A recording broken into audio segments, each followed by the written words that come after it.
like, I still didn't have the most extreme behaviour that I've had on tour on the Hecklers one. You know, I've had much more extreme behaviour on Cold Lasagna and even on earlier shows as well, where, like, you know, I got pushed over for singing a football chant for too long.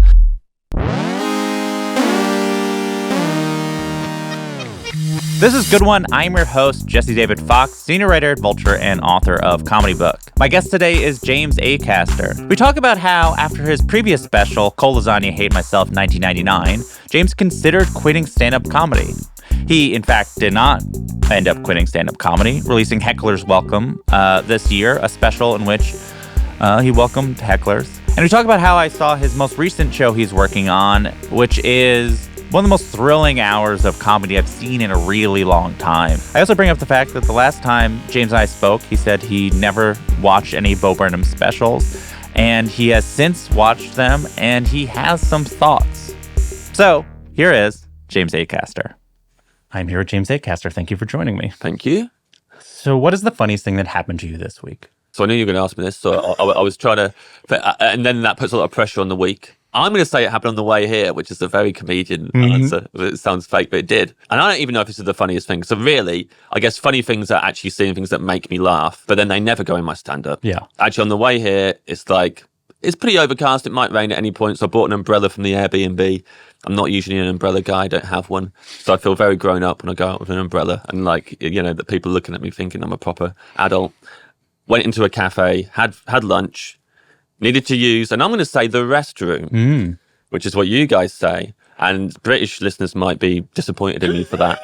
But I do think you've got that right over what we would say, which is go to the toilet, which I think sounds babyish and gross. Yeah. And when I say that here to Americans, when I say I went to the toilet, I feel like they're looking at me like, why have you told me? Why? Like, that's too much of an image in my head. Yeah. Can't you just say the restroom? It's such a nice word. So I do think you've got that right. Thank you. Went to the restroom, which was just a one-person restroom.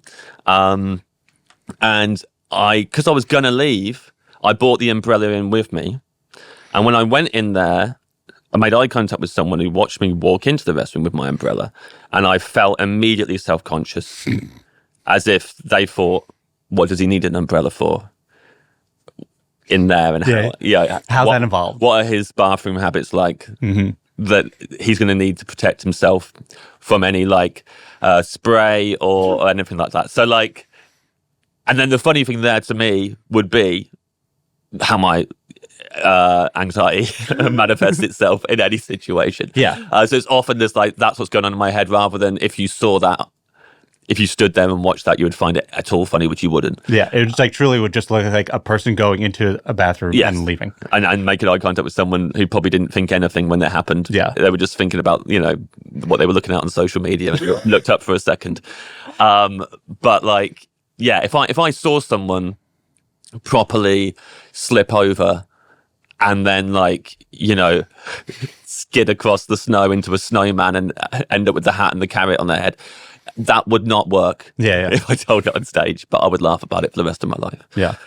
So yeah, that's like, I think that answers your question. Yeah, it does.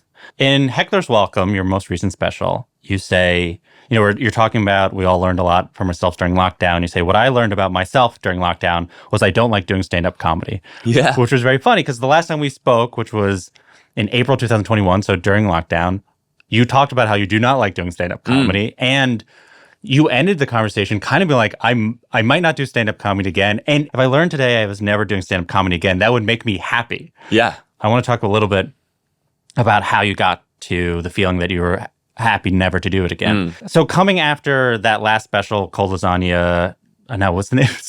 Yeah, Cold Lasagna Hate Myself 1999. Yes. So many attempts at that name, and I love it when anyone attempts it and gets it wrong. Yeah. Because they always pick a different food, a different temperature, and a different year. The year was the part I was like, I don't remember the year. Yeah. So that show, which was very personal, had a lot of long stories. And so basically you put it online for a day to see how people would respond and to see if you could put it on widely afterwards. Based on the response, you decided you cannot do that.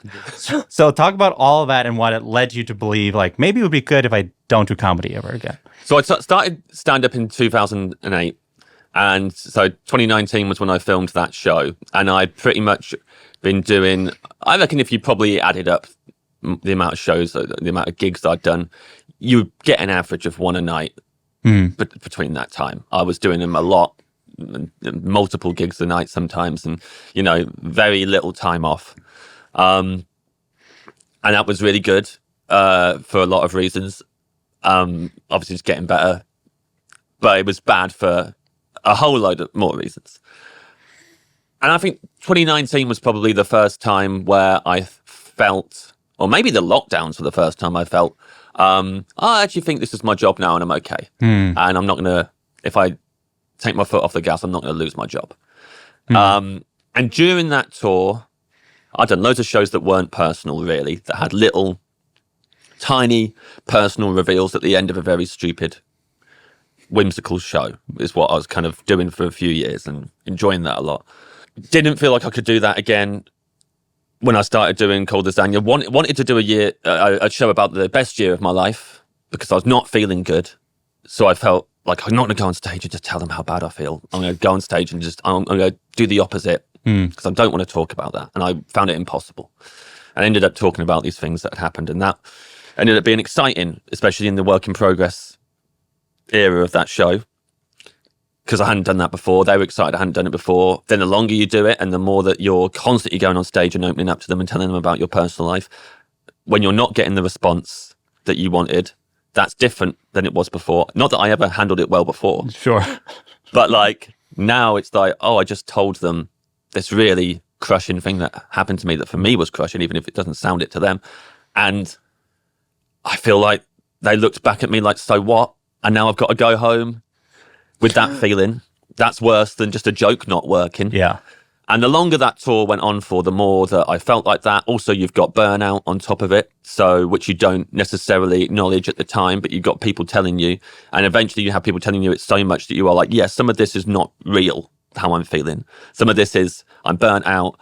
I can't really cope with a gig unless it's a 10 out of 10 gig. Yeah. And if it's not, it feels like an absolute failure and what the fuck is wrong with this audience? But it's just because my body wants me to just stop.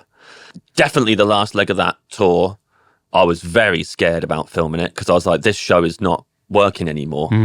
What happened to this show that I had? And I thought I had this show that was the most exciting show I've ever done, and now it's just nothing, and people are leaving feeling disappointed, and don't feel funny. Went back to London to film it, had a week of gigs leading up to it in the venue that I filmed it in. Immediately felt like I was on a different planet.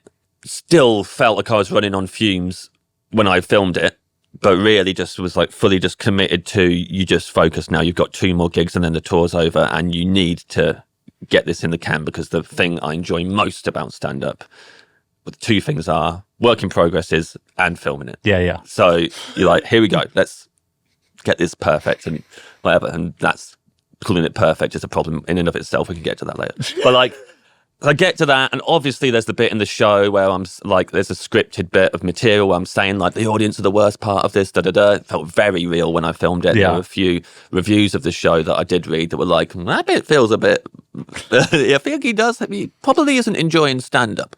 Well, one line is, night after night, I'm the one out of everyone in the room who knows the most about comedy, and I've got to win your approval. Yeah.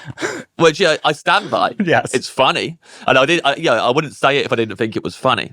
And I had to commit fully to it in an angry way. Otherwise, I think people would find it that I'm not aware that that's fun. I would really commit to the vitriol, because I was like, I can't just talk normally.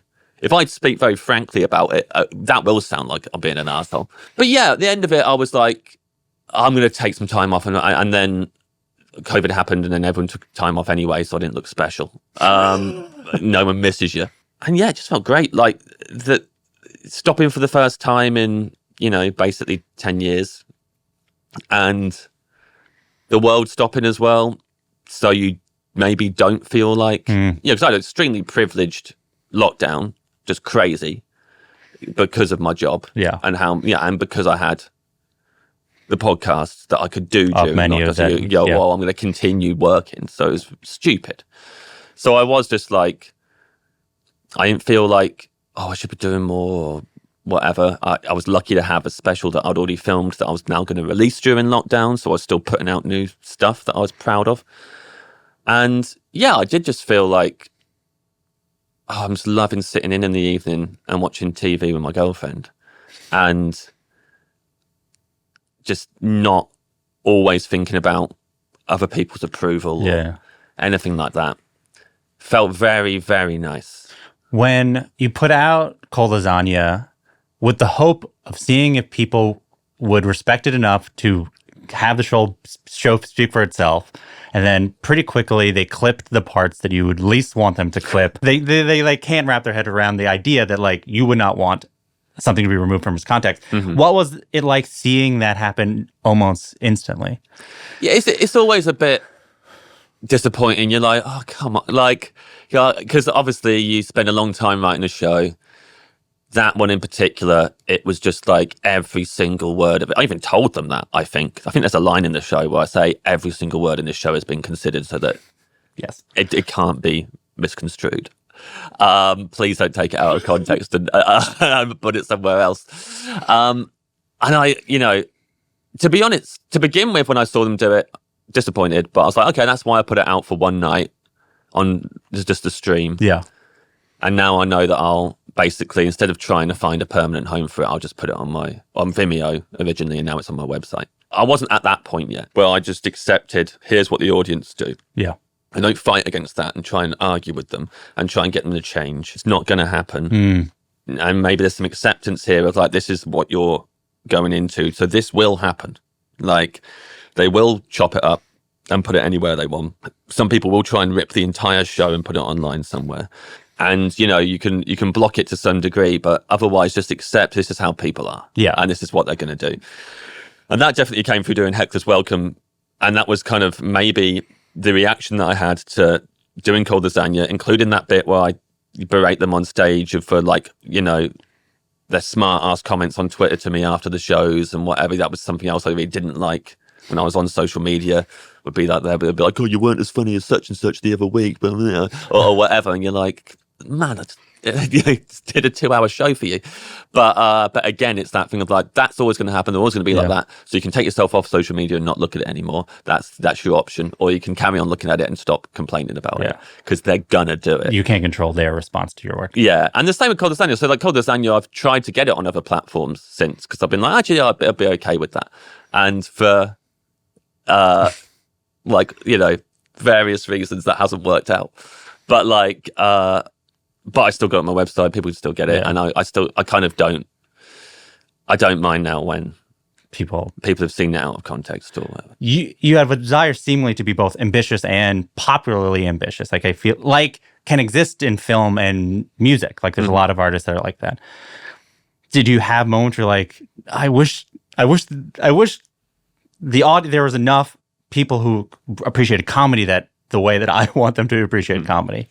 Yeah, I've had moments where I thought that, but then I think I was wrong in thinking that. So like again, through the Hecklers Welcome tour, really changed how I think about that sort of thing. And that was the point of the whole tour, was to change my mindset with it, because you do have some gigs as a comedian where the whole audience is going off and they love it. And then you have gigs that are the opposite. And logically, if you take yourself away from those gigs, that you don't know what either audience is thinking or feeling or why they're reacting like that or what that reaction means.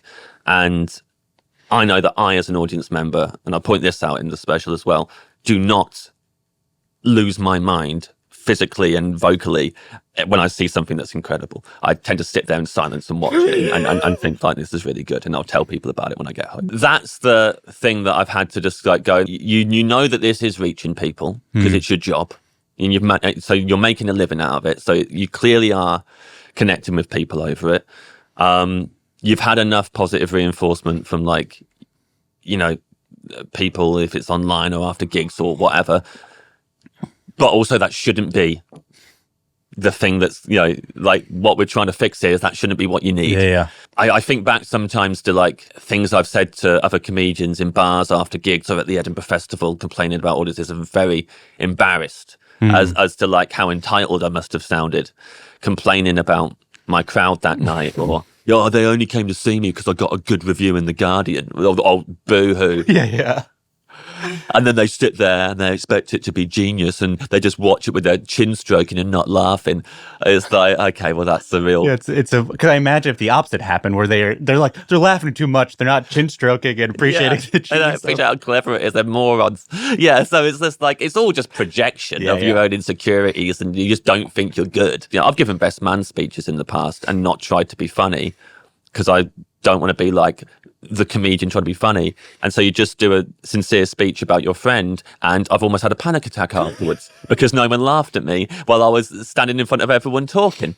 So like, clearly I need that, like, approval and that vindication or whatever from the audience so much that even when I deliberately don't do it, it doesn't feel right. I know. So like, definitely, I feel now that it's not them. Yeah.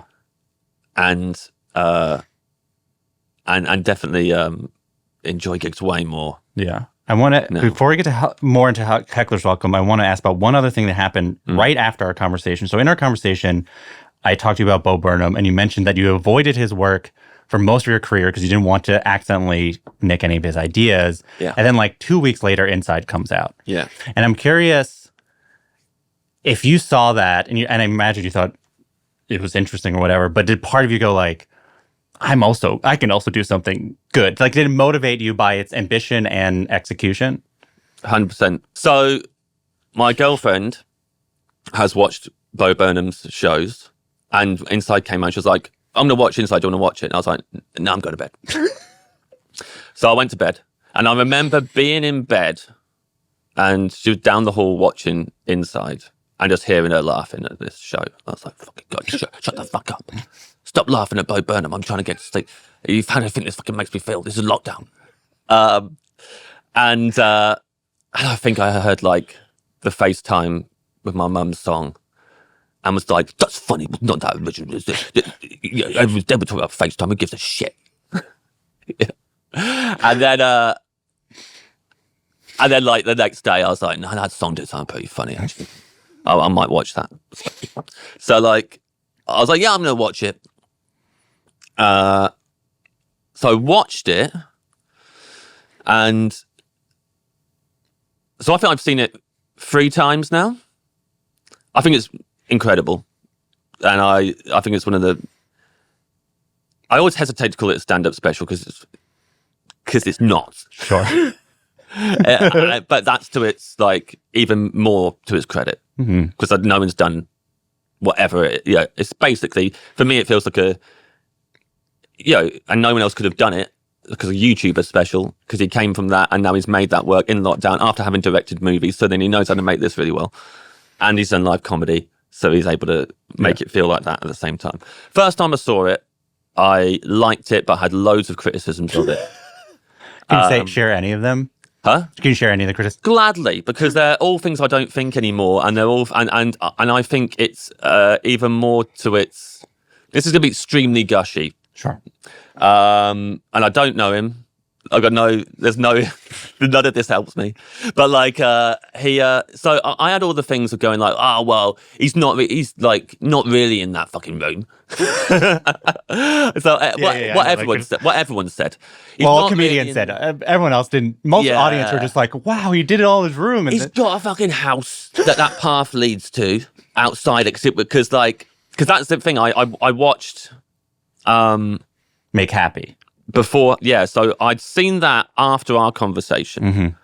So after our conversation, I think I did think like, because I said to my partner, like, Bo Burnham got brought up again. And she was like, you should watch one of his things. You might like it. And we watched that one. I thought it was cool. And at the end, it's like goes down that little path to his family. I was like, okay. And then with this one, I was like, that's the same room. I was like, so that's the same room. So he goes, big houses at the bottom. And so like, he's having a fucking great lockdown. He's trying to make out like he's not. And all of this. So I was like, I've got a problem with that. And like, I know that he's got his partner in that house. And like, he's in a relationship and all of this. And he's making out like his life's falling apart. Clearly isn't. And like, there's that bit when he literally bursts into tears and the camera starts zooming in on him. It's like, well, who the fuck's doing that? So clearly this is all a performative. And then obviously you think that forever. You say all that out loud to someone. I think I said it to my parents because that's how big the special was. Yeah. Is that my parents were like, have you seen Inside by Bo Burnham? And you're like, fucking hell, my parents have seen this. They've watched it, without being told to.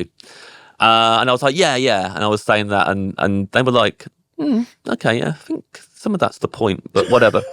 And then, and as soon as you hear yourself say it out loud, you go, well, I only know that path leads to that house because he's shown me that in a previous show. And I know that he's innovation because he's told us all that online. And I know that, and maybe the reason that camera is zooming in is to let me know this is all contrived. And then thought about it a bit more. I was like, yeah, I don't want to watch it again. I think that was great. I can't remember if I watched it with someone or not, if I was showing someone else it or I just wanted to see it. And then was like, fucking hell, these songs are good. These are really good songs. It's really hard to write good comedy songs, and pretty much all of these songs are catchy, and they're not all even trying to be funny. They're just good, and having less of a problem with it the second time round, and being like, okay, I'd make the second half shorter, but but pretty much everything else, is cool and all this. And then I remember my friend Henry came round, who books live comedy, And he was like, I haven't seen it. I was like, yeah, it's worth watching. Let's watch it. Watched it. I was like, it's perfect. Everything in this should be in there. And I think at that time, I think after that, I even watched a video essay by a YouTuber called FD Signifier, who's very good. It made me appreciate the structure of it, which I hadn't before as much. I was just like, okay, the first half is like a bunch of disconnected songs about lockdown or himself. And then the second half is he just has a breakdown. But then actually you're like, okay, no, the setup of all this and what it says about writing a show. And you go into it with these good intentions and then you just write it about yourself. And I can relate to that a lot and whatever. And I was still I'm not like him. I was still I don't get the comparison. I think the comparison is still we speak about similar subjects and we get a bit meta, but absolutely our sense of humor is pretty different and our delivery and our execution and everything we do is different. I can get how we've got a crossover audience though, and that's cool. But in terms of inspiring me to do something else, it fucking scared me for a while. I'll gladly admit it got in my head and made me think, well, I just fucking quit. Because he's done that. And he's done it, and it's not even stand-up, but it's being treated as stand-up. So what are we meant to do now? Am I meant to do stand-up comedy that feels like a film? Because I don't know how I'm going to achieve that. Mm-hmm. I think, I did feel pretty down about it because I was like, I'd like... And it wasn't that made me want to do it. It was that nearly made me not do it even more. It was just I just didn't feel... I'm going to do anything like that ever. I was like, I'm never going to do anything like that. And I kind of felt like it a bit with Nanette. So it's not I felt like it with Nanette, but with Nanette, I'd seen it in the very early days at the Melbourne Festival where Hannah and I were back to back and I'd seen them develop it. I think it was the second festival run they'd done. And I saw them develop it there. It's still in the early stages, still getting standing ovations every night.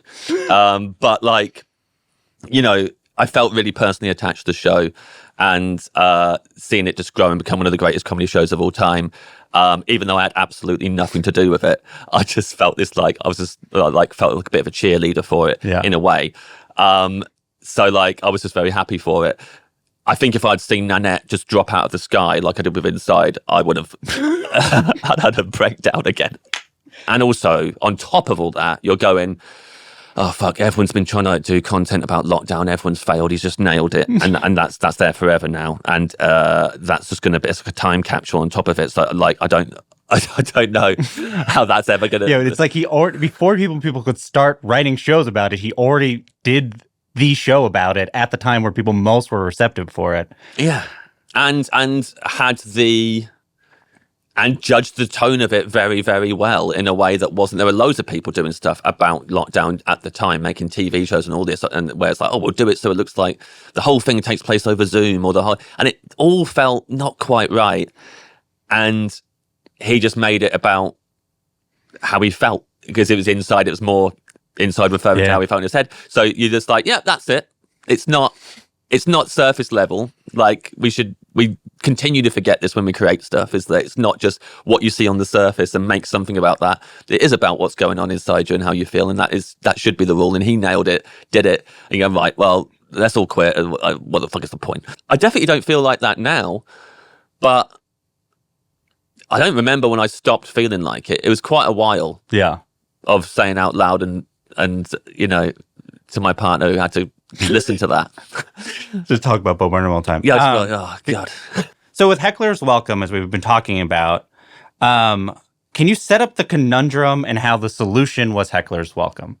I think I was surprised that I did want to do stand-up again. I didn't know why I wanted to do it. I didn't want to examine it too much. It was like the lockdowns lifted, and I think I've been to see a few shows. I've been to see a few mixed bills of friends, and I went to the Edinburgh Festival when they did the reduced Fringe.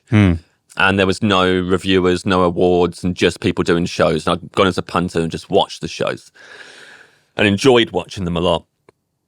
So it was like, I'd like to, like, you know, still be a part of this community and doing this. But I'm really, really scared of doing it because, you know, I just done a bit of work in therapy and thought of like, yeah, I'm going to repeat the same mistakes again. I was genuinely scared of going out and doing it again and being like, you're just going to burn yourself out again, or you're going to complain at the audience again, and that's embarrassing every time, and you're going to feel bad about it and let people down and like stress yourself out, and you'll never make something that's as good as, you know, well, whatever, if it was Inside or Nanette or whatever, you won't make anything that good without ruining yourself.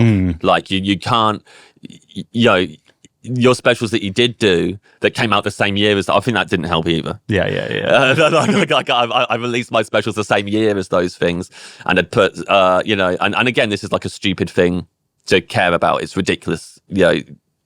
It's not real, but like you go, oh, I put so much work into every single syllable of that show and all of this, and I ruined myself over it and ruined my mental health, and then I put it out, and someone else just ruined themselves slightly more than I did, and it's better. And I go and like, so, you know, you're only ever going to make something that's better than your previous stuff if you ruin yourself even more. All of this is not true, by the way. Sure, yeah. I think a lot of comedians, a lot of artists are like, maybe it's actually didn't go deep enough, or maybe I have to accept that that's not actually where the direction is, regardless. Yeah, I kind of think that. I like, so definitely at the time I was like, and then the solution was, what you're scared of is how you're going to respond to the audience, and making this big mistake that has been the main flaw in your comedy since you started, is lashing out at them when they don't respond the way you want them to. So let's just focus on that. Because you either don't do it again, which you've made your peace with, you're fine with that. So then, if you are going to do a show, who cares what it's like? Just focus in on the thing that you know needs fixing and do that.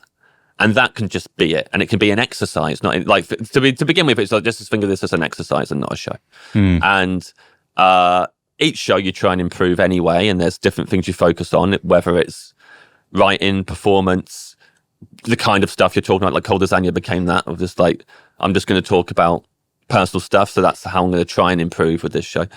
And yeah, with this one, it's like, well, how about we improve on the worst thing that you can't, that is so prevalent in your stand-up that you get asked about it in interviews. So clearly it's not like something that's got under the radar and noticed. And that was it to begin with, was like, doesn't have to be anything, just and then it was like, okay, the thing you're scared of is how you're going to respond to them, so let's make it about that. So just go on stage and say to them, I used to do this all the time, I'm trying not to do it, and you are all allowed to do whatever you like for the whole time I'm on stage, and let's just see what that's like. And again, like, kind of to begin with, like, there's no pressure on having a show here, or I didn't know what the show was going to be about. I mean, now it's like, of course it was going to just be about that. Yeah. But at the time I was like, you know, first ever gig doing it. It was in the Bill Murray in Angel in London, this little 100-seater, and you just go on and you just naturally start talking about, well, this is why I'm doing it, because here's all the times I've had a go at people on stage and blah, blah, blah.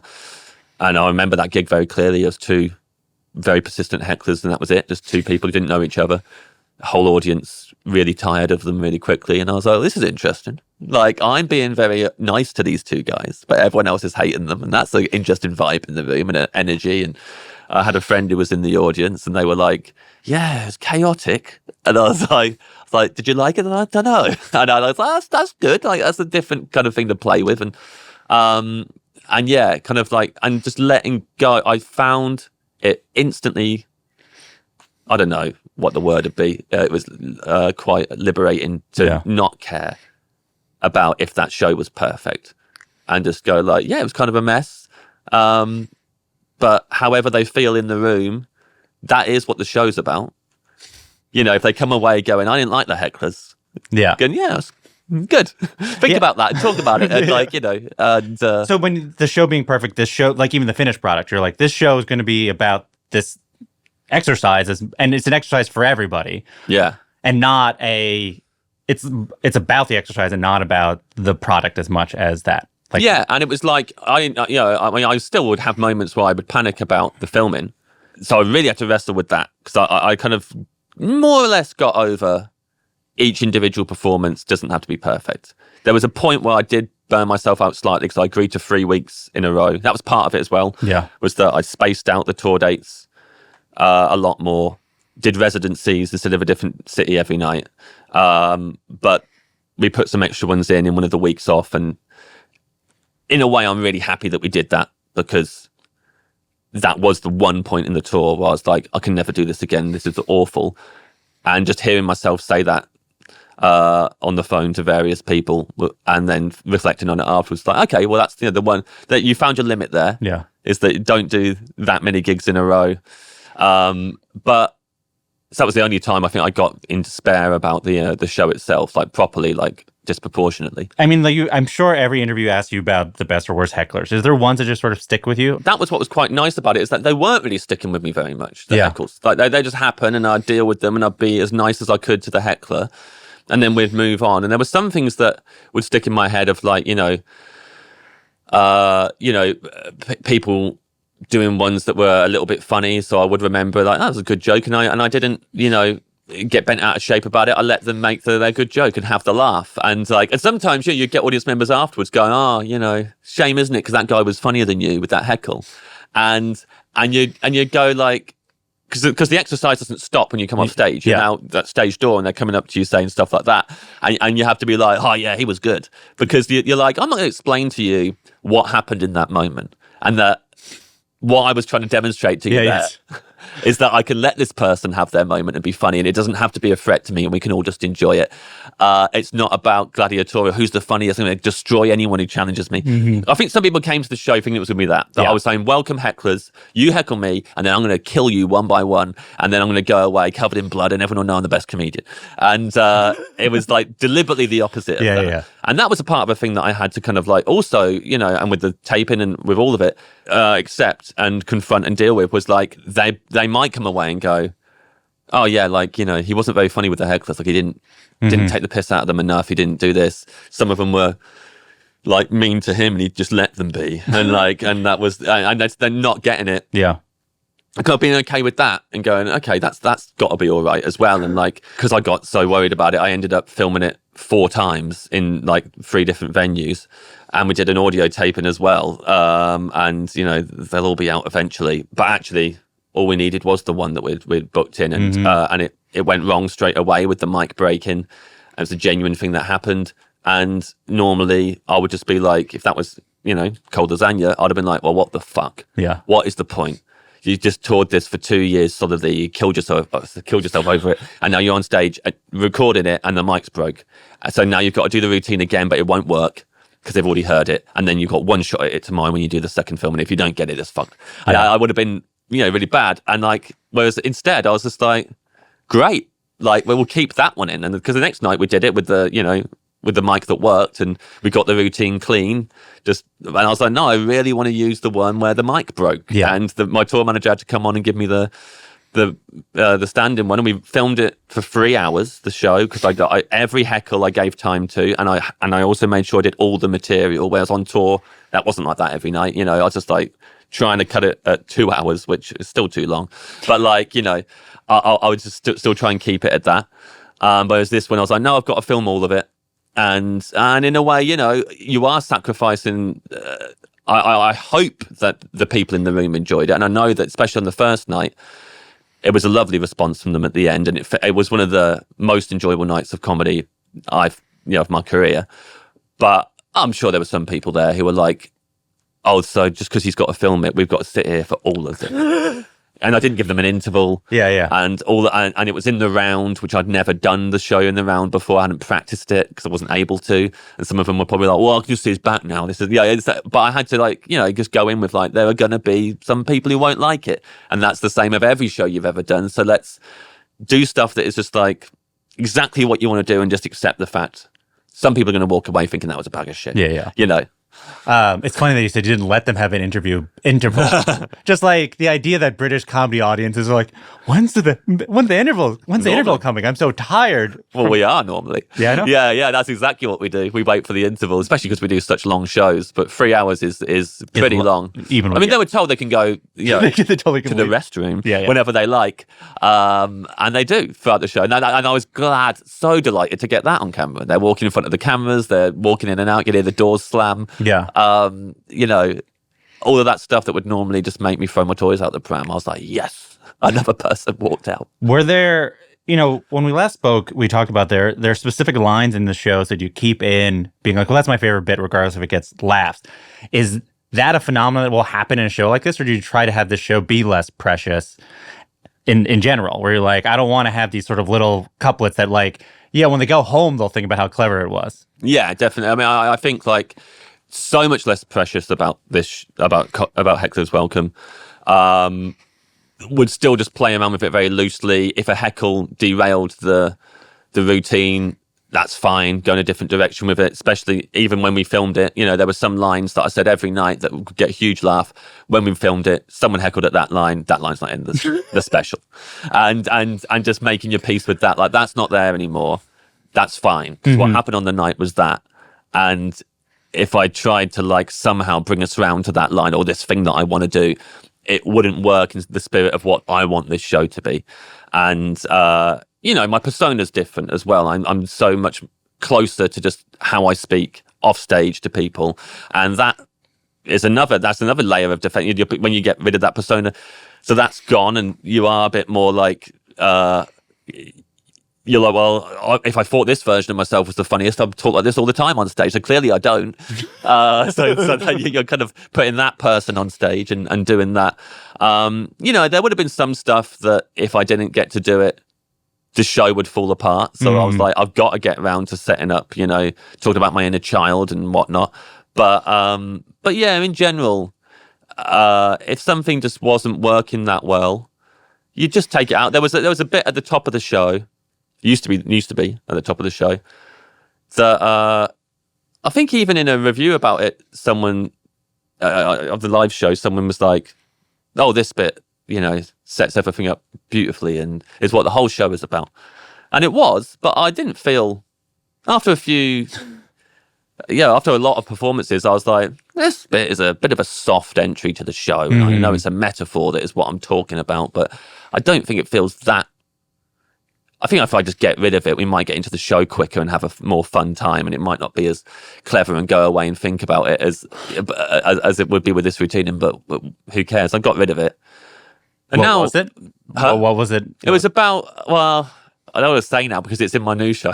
Oh, okay. So like, but that's kind of like why I mention it, is that it belongs way more in this other one that I'm doing, and it's funnier now, and it's not about the same thing, but like.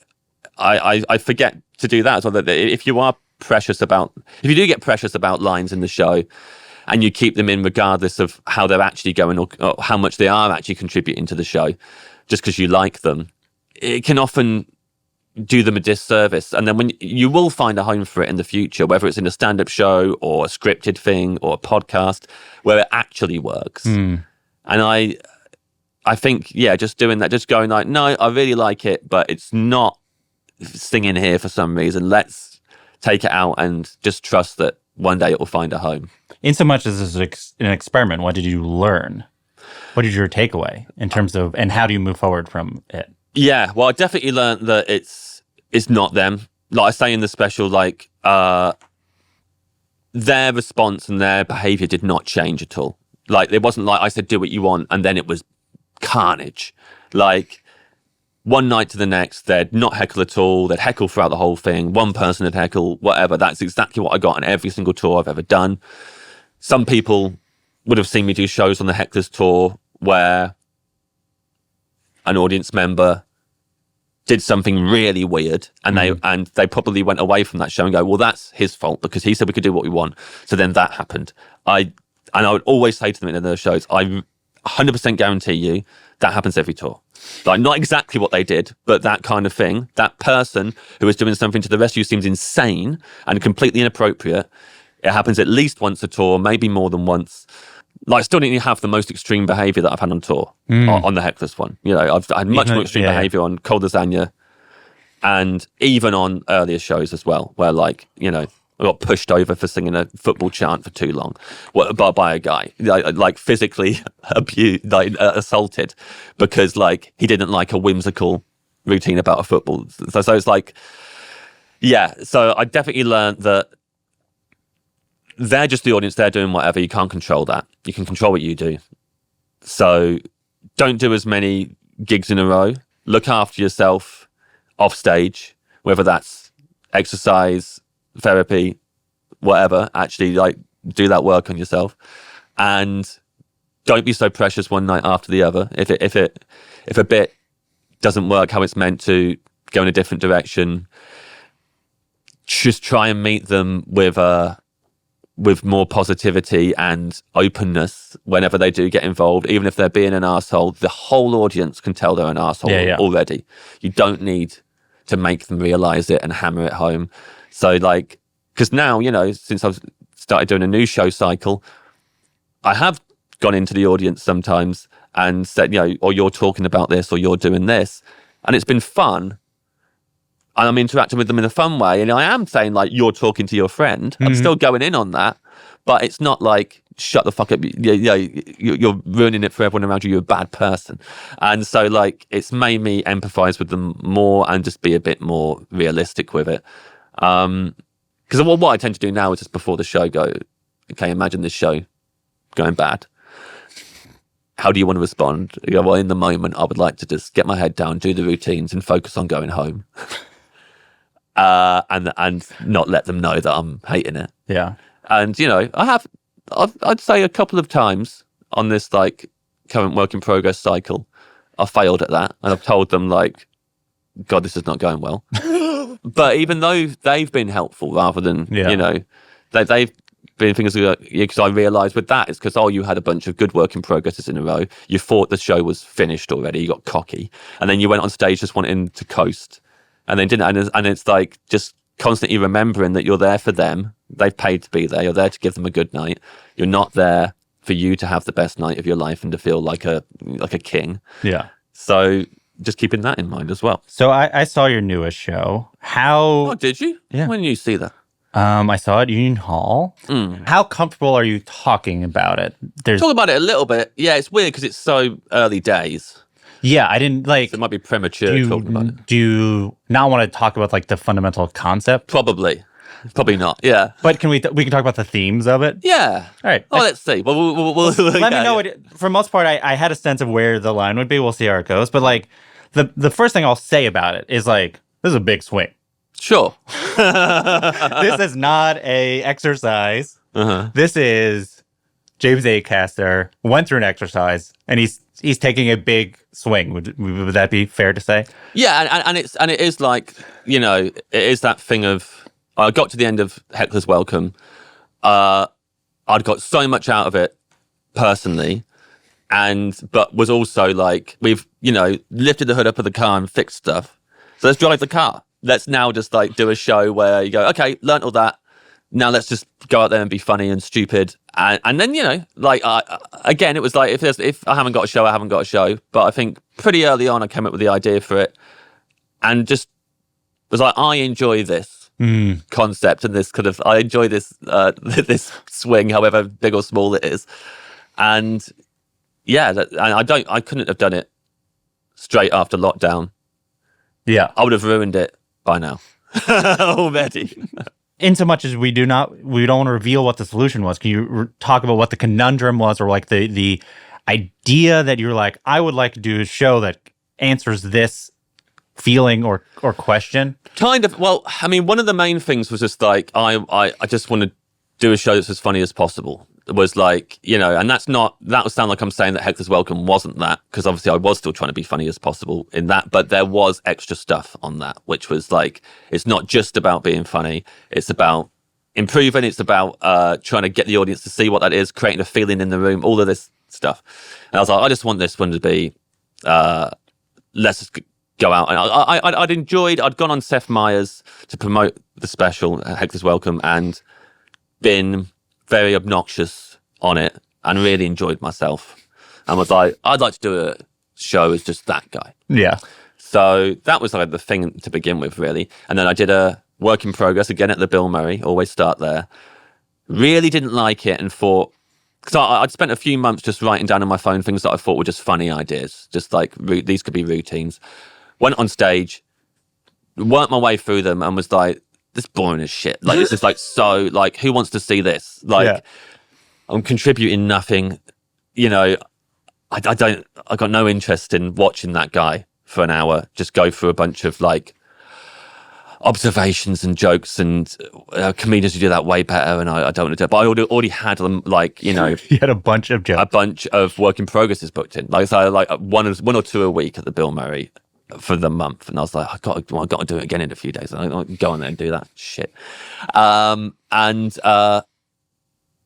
then kind of like, kind of in the same way of when I was doing the shows that ended up being the Netflix shows. I think in the early days of them, like the Undercover Cop show, where I said for an hour that I was an undercover cop. In the early days of that, I was like, all these routines are I find them a bit boring, but I like this one where I'm talking to them about, I want to be an undercover cop, even though they're not finding it funny. So I'm just going to start saying that I'm going to hang everything on that. And that seems like a fun thing that will keep me engaged, and that will be fun. So it's a similar thing with this, of like, if I frame it this way, I think I would enjoy these routines a bit more. Also, I mean, it was a bit of an annoying thing because, and maybe this is also quite similar, and this is why I get fucking compared to both of them. I was feeling like I want to talk about big world stuff, but I feel like I'm always getting in the way of it, and I can't do that. And I don't want to do another show where I go on and openly talk to them about that. Yeah. And go, here's a problem in my stand-up. And then take them through that again. So it was like, the solution was, let's do it. Let's frame it in a really stupid way. And hopefully we'll discover, I mean, it's still discovering it. So it's still so early days. So much of it could change. The whole thing could go in the bin and just like not be a show.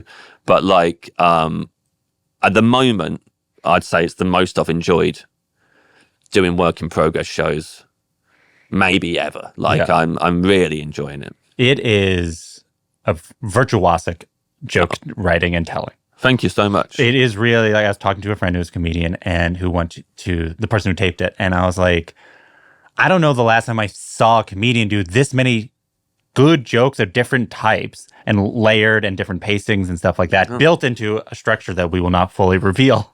That it's itself wild. Thank you. So I don't want to talk about any specific joke about it because I don't want to spoil it, and who knows what will be in it. But I do think an interesting way of talking about how you are feeling about stand-up and your stand-up will be talking about a different joke from your act, which you already alluded to, which is the Kettering Town FC song. Kettering Town FC and a T and a T. W-N. Kettering Town FC and a T. And I want to talk about the process and the evolution of that joke and your audience's relationship to it, and your relationship to your audience's relationship to it. Because I do think that will kind of reveal where your head is at. Does that make sense? Yeah, sure. Can you do a basic summary of what the joke is and then how you first came to it? Yeah, so the basic joke is that I tell them a football chant that is, so I'm from Kettering in Northamptonshire in England, and the football fans there have this chant that basically they spell out Kettering Town FC. I then do my version of it for them, which is that I sing it on a loop, but each time I go around, I miss out an extra letter each time until like all the letters are gone and it's just the gaps. And definitely, I get very. I think all comics are probably like this. No, maybe not. It's so nostalgic for certain times when I think back to, because I think back to writing that routine, and that was during a year where I just really enjoyed writing stand-up. I was writing it on my laptop. I don't do that anymore. I'm trying to retrain myself to do this at the minute for this one, because I do feel like I need to learn new ways of writing that isn't gig every single night. And also I just, back then, I had a year to write a new show. It was the first time I had a year to write a new show. I'd done my debut show at the Fringe the year before, and now you've got a year. So just everything that you even suspect could be funny, you've got to try on stage. And you don't have to have the full thing mapped out. You have to have an inkling, and then you just have to do it. And I like that a lot. And I'm especially, I think a lot of comedians, then we go on to pitch TV shows and we get very frustrated that I've got an inkling it's going to be funny. Just let me make the show. What do I have to tell you the whole thing now? But so I was just like, that song's funny to me and I don't know why. Yeah. That song that they sing, before I've even had my idea of what I'm going to do with it, I think it's funny. I remember going into Kettering to do a gig with Josie Long. I was supporting Josie Long on tour. We went in and I sang that, because I was like, this is my hometown gig, I'm going to make a big deal of it. Sang that in the car, and I think her reaction was just that it was amusing that I'd sung that song. So I was like, right, I'm going to, it's me, it's where I'm from, it's my second Edinburgh show, they're still getting to know me, no one really knows me. So I'd like something about my hometown in there, I'm going to do that. So now I've got to learn how to do that. I've got to be able to sing it in time while missing out letters, but I played the drums for a long time. I should be able to do this if I practice it enough.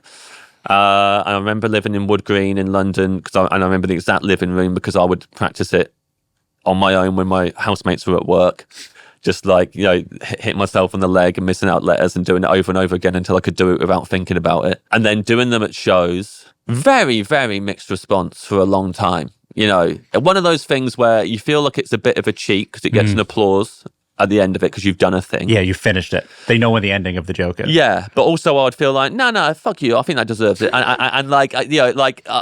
There's other times I've got that and then dropped a routine because I feel like, no, it doesn't deserve that applause and it feels a bit icky that I'm doing it just to get that. So let's get rid of that. So I was like, no, that feels like it's even like it's funny that it gets an applause because it's stupid and I've wasted my time learning this. So it's quite funny that they applaud it at the end. To me, I find it funny. But yeah, I mean, the relationship with the audience, You've mentioned someone pushed me over. So someone pushed me over at Reading Arts Centre. I remember it very, very clearly. Man in his 50s, there with his mum, who was like, so I mean, I could have made fun of him for that. But he stood up, pushed me over. I skidded across the stage on my back like a turtle, but proper bam, bam, bam, bam. I hate the stage about probably only about twice, but it felt like more. Yeah. And fucked my back up for a week. It was grazed and it stung in the shower. This guy, I know that sounds not very, to anyone who's been in a proper fight. But I remember getting up and I was just like, why did you do that? And he shrugged and went, I didn't like the song. And then it was one of those things where you really are you're looking to the audience for anyone going to back me up? Yeah. Anyone going to say fuck you to that guy or anything? And I was like, I'm sorry, I can't believe that happened. And someone at the back shouted, just get on with it and try not to lose us. That's what they shouted at me. And I was like, right. And I think I said something if I was a window cleaner at your house and a member of your family, I was cleaning the top floor and they just pushed me off the ladder, would you say to me, clean our windows? And he's heckled back going, we've paid to have our windows cleaned. Mm. So I carried on doing my set. I was doing a 20-minute set. And I feel I did a cocky thing at the end where I kind of took a long time to get them back on board, got an applause at the end of the routine. And when they were applauding, I mimed cleaning windows, looking up at the guy at the back just to be a little shit about it. But I remember coming off and going to the green room, and the compere for the night was Gareth Richards, who was a wonderful comedian, and we lost him recently. He's very fond memories of him, including this gig.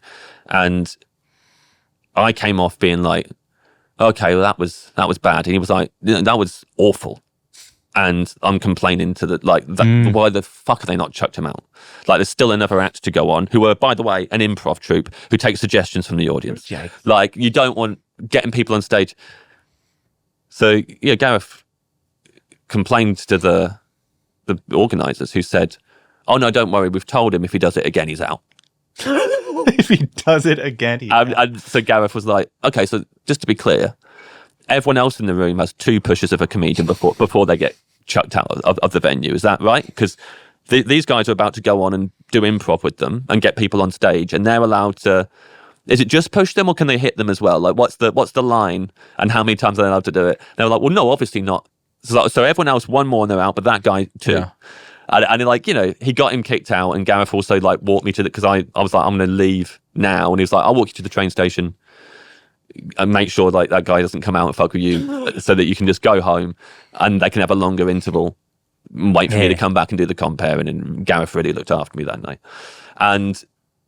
But without Gareth there, I would have just gone away and gone like, well, that's allowed. Yeah. Whatever, I guess, fuck me, because like, you know, That's part of this joke. Sometimes someone might push you in the middle of it. So did you consider dropping it? Yeah. I was like, I definitely was like, don't do it in the club set again. Don't do it in a 20-minute set again. Only do it in your hour. Do not do it to an audience who are just there to see you for 20 minutes. And then I do it on my tour, and I think it would get. There'd be some nights where it would get little waves of laughter every now and again when they realise he was still doing it. A lot of nights when they would just watch it just in silence, and then at the end would applaud. Yeah. And I was like, okay, this isn't as fun as it was at the Edinburgh Festival, when, you know, it was a very small room, and the energy of that song was really fun and funny, and looking intensely at one person while singing it. So that also was a thing that I discovered early on, is that you have to aim it at one person. You can't perform it to the whole room, because that's more awkward, weirdly. If you have to hone in on one, always a man on the front row who looks like that they could take it. Somebody else they can't and push you over. But so I'll do it like that, and then you film it and it goes out, and then it becomes a different thing, because then people are like, they'll shout it at you. Yeah. So you film it. People love it. It becomes one of the things of those. You release 4 hours, and of those 4 hours, which each of them has tons of bits, it is one of the things that people immediately latch onto, seemingly. Yeah. And then you start doing your next hour, which is the personal thing, and people are like, well, do the exact opposite thing starts happening to you. Yeah, and it's like, because there's 2 bits basically from it that I'd get shouted at. So one was the Kettering Town FC song, do the Kettering Town FC song, even though originally when I toured it, they weren't bothered about it. Now they are. And the other was at the start of the first of those Netflix shows, I kneel down at the beginning, which originally on the tour would be, why are you kneeling down? Stand up. It's called stand-up comedy for a reason, blah, blah, blah, all those heckles. And then suddenly, touring called Lasagna, they're shouting, kneel down. Get on your knees, kneel down. And all this is like, fuck me. But like, so I would have quite a bad relationship with them with that on Cold Lasagna. Sometimes I would get to the end of, like, you know, it was a 2-hour show.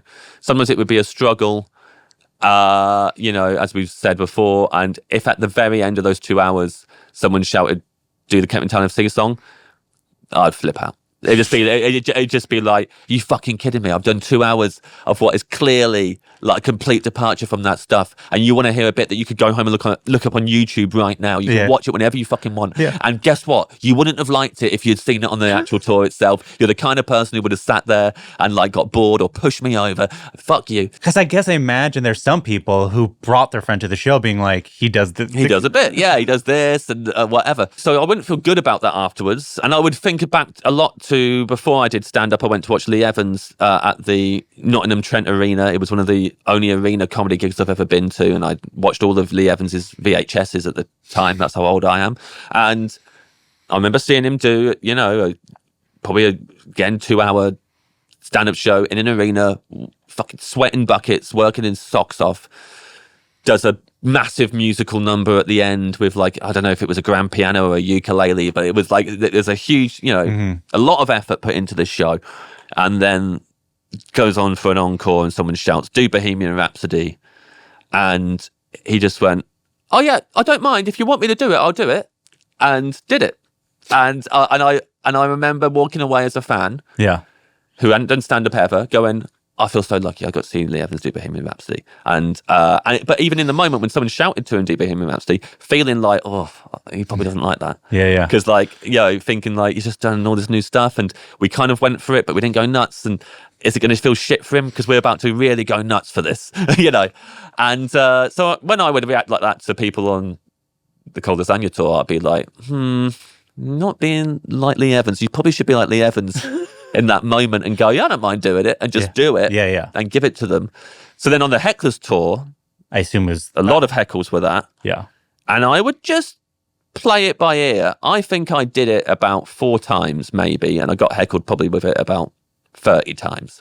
And I would never say to them, I kind of say no, but in a way that was like, because I genuinely was rusty with it. So I remember the first time someone heckled it going, yep, I'll do it. And I fucked it up. And then I did another run up at it and I fucked it up again. And instead of that being funny to them in the room, they were so disappointed. And also they kind of know, there's no surprise for them. They know what the punchline is. So they are just wanting to do the whole thing perfectly. And you're like, I don't think I can. So then I kind of made that the joke, was that if they heckled it, I'd be like, explain to them how I can't do it anymore. I'd even talk about Lee Evans and all of this, and it would be funny to then tell them the Lee Evans story, and then at the end of it say, and I'm not going to do this song. But then when we did the audio recording in Kettering, a little kid, or not a little kid, teenager, 14, something like that, requested it. And the show had gone so off the rails and was just a formless goop. And we were taping it that I was like, you have to find an ending. You're like, so you've got to try and do it. And I genuinely hadn't done it since filming it for Netflix, like all the way through. And was like, you just got to focus so hard on doing this right now. And it was, when I did that audio recording, it was the lowest my confidence had been on tour. It was at the end of that burnout 3 weeks of I was like, not feeling confident during that show. So it was like, you have to get this. I just let that tunnel vision do the thing. And it felt great to do it that night, get that response from them, and also be like, that illustrates what this show is that I didn't want to do that. I don't want to fall back on an old bit and do it because an audience member told me to at all. But I did it, and that was the reaction it got in the room. And that was I feel the right thing to do in that moment as well. So I was happy with that. In so much as at this moment it has some relationship to the new show. Mm-hmm. Is this so far? Can I let me know if I overstep? So far, there's some way in which that joke is involved in the new show. Yes, I reference it. Yes, yeah. What are you hoping to communicate? What does it represent to you? Yeah. And how does it allude to the sort of things you're exploring with the new show? Yeah, so when people shout it at me in the street or at gigs, because they'll maybe shout, do the Kettering Town FC song at gigs. And when I start to respond, they kind of assume that I don't know what song they're talking about, even though I obviously do.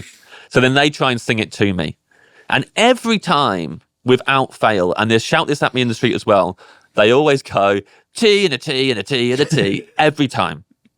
And they don't think they're doing it wrong. They're not doing it for a joke. Yeah. They think that's the song, is that it's the letter T every time. And they don't think that was the joke. They think they're spelling Kettering in their head. And so and I can't believe every time I'm like, I can't believe it's always T and a T and a T. So in this show, I do that. And I guess I'm doing that to demonstrate how my audience perform me back to me is a thing now. So for me, and I don't know if, obviously I'm going to notice it more because it happens to me. So it's not a phenomenon that I think anyone else will be aware of.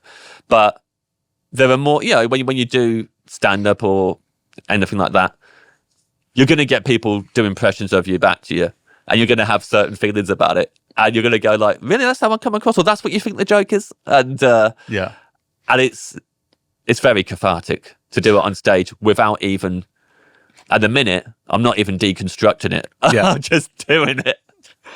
This thing that in interviews leading up to this show, you talked about your desire to you and the audience be the same. You're like, where it's all audience, no comedian shows. And I do feel like in an abstract way, maybe this is that. Does it feel like that?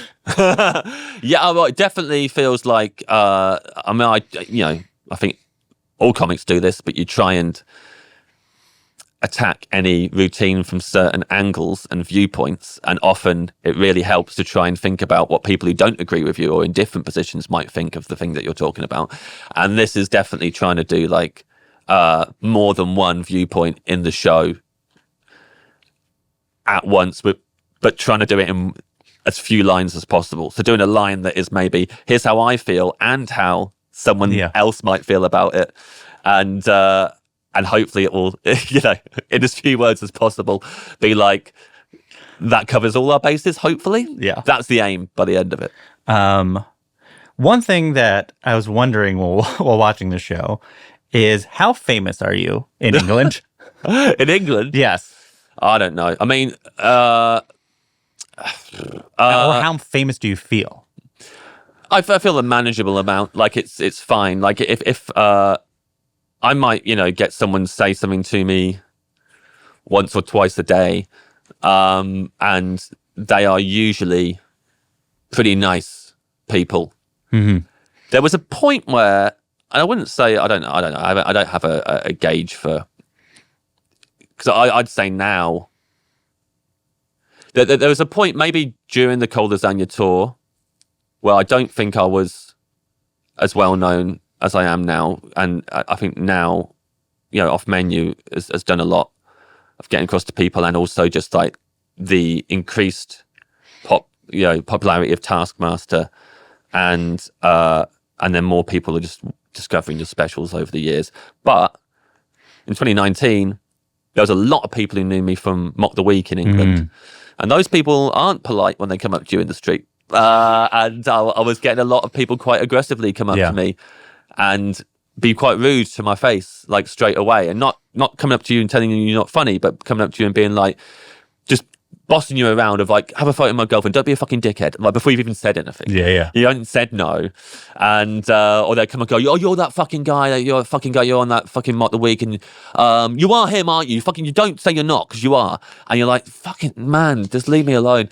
And so that felt like, I think that's the only time in my life where I felt like, oh, am I getting famous? Yes. Famous, but not well known.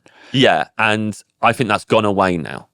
And so I don't feel, now I feel, kind of. Is that partly like, well, I guess you don't do panel shows as much, but also like, what is the state of panel shows generally? Yeah, it's dwindled now. A lot of them have gone away. Mock the Week, which I loved appearing on, and that's stopped now. And quite a few of them have gone into the background and aren't as prominent as they used to be. Yeah, and there's not any new ones being made, really. Why is that? I think, I think in general, the viewing figures were going down for them. So then just all the different platforms went, let's stop making these. Yeah. Until, someone will make a really good one again, and then we'll have billions of them. But like, so then there's less of those to go on. And you're just not saying yes to as many TV things, because something like the podcast just frees you up to do that. You can go, I can just do that once a week. With the podcast, which is wildly successful, seeing where you're playing, I was curious how you, like, obviously you like a podcast being successful, but I was curious that these are people who are fans of you being funny, but like in some cases not fans of your art or whatever, you know what I mean? Like, they're like, we think James Acaster is so funny. It's like, do you want to see his stand-up? It's like, his stand-up's not for me. Yeah. How does that feel as a person who clearly has like an artistic soul to just be like, yeah, but we like this guy? Yeah. Well, I feel like that's always like, again, it's like always it's always been a thing, from like complaining about audiences coming to see you because you got a good review to whatever. It's always like it's so great that they like that thing, and that should be enough. Mm-hmm. And then if they go and see you and it's not for them, thanks for giving it a go. And luckily there are enough people who like it, or like I said, you're trying to not focus on the audience's reaction as much. So, the validation comes from how you're feeling about the show. So that's made it a lot easier. And, if Ed or Ben, our producer, were here now, they'd tell you how much I complain about having to do work on the podcast and how I'll call it pathetic all the time. We've got a pathetic podcast. But in reality, I know, so lucky to have it, especially because, one thing that definitely hasn't dwindled is that I think the format is fun and something that I would listen to and like, and that's why we started doing it, was because I was like, I would like to hear people have this conversation. I like that. So it's not like I look at it and go, what an embarrassing podcast. Like I am like, no, that's cool. I like that we're asking people their dream meals. And now that you have, so like Robert De Niro was on recently, now that you have like famous people on it that are there just because they're like, you're doing press in London today. Yeah. One of the things to be a food podcast, they're going to ask your favorite. And he's like, yeah. I've done press before. Yeah. What does that feel like? It's just funny, man. Like, so that's on the Robert De Niro day, we were like, okay, so first of all, he's not going to show up. Because we get offered people like that all the time. I'm sure you've had it on this podcast as well. I mean, maybe not as much because it's like so solely comedians. Yeah. But like, we'll get offered someone and we'll go, well, yeah, obviously we'll have them on. And then we'll wait for them to cancel. And then we'll cancel a week before, a day before, the morning of Shania Twain. And that would just happen. And when Shania Twain cancels on you the morning of, you don't expect Robert De Niro to turn up when you're offered him. So you're like, well, that's not going to happen. And we'll just wait for him to cancel. So on the day when we were in the hotel that he was doing his press in, we were just we were like, this is so funny. Like, this isn't even like, we weren't there going, oh my God, we're going to interview Robert De Niro and hope we don't piss him off and hope he likes us. I hope it goes well. We were just like, we've seen him in interviews. He's not like an anecdotalist or anything like that. We know this could be potentially a little bit tricky.